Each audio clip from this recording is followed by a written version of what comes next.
So I got to wondering, and I'm sure this question has been asked before, but I wanted to answer it myself. If there was a Pokemon that took the highest base stats from each of the current record holders, not counting forms that we, the players, never get to use, like Eternamax Eternatus, because it was given very high HP and defensive because of the structure of its boss fight. But if we took each of the current record holders and added up their base stat totals, what would the base stat total of a Pokemon with each of those stats be? So I got together a list of the current record holders and added them up.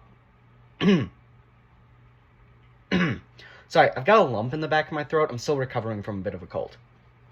So, from Blissey, we are getting an HP stat of 255, our highest stat here.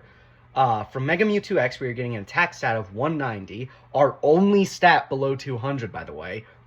From a three-way tie of Mega Steelix, Mega Aggron, and Shuckle, we are getting a defense stat of 230. From Mega Zygarde, we are getting a special attack stat of 216. From just Shuckle, we are getting a special defense stat of 230. And from Regieleki, we are getting a speed stat of 200, which adds up to a total of 1321. So then I got to wondering, if we doubled the base stat total of the current record holder, which is a three-way tie between the Mega Mewtwo's and Mega Rayquaza, how do we stack up next to that? And I found out that this total is only 239 points below double the current highest, which is insane to me.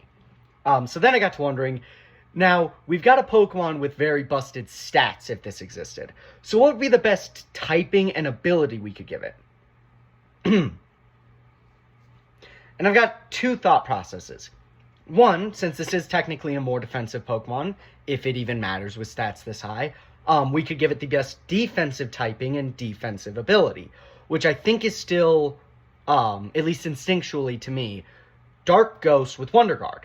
So it would only be weak to Fairy and could only be hit by Fairy-type moves. Which would just make this thing an absolute bitch to kill. Or we could give it the best offensive typing and best offensive ability. And I'm a little bit less sure of these ones, even instinctually.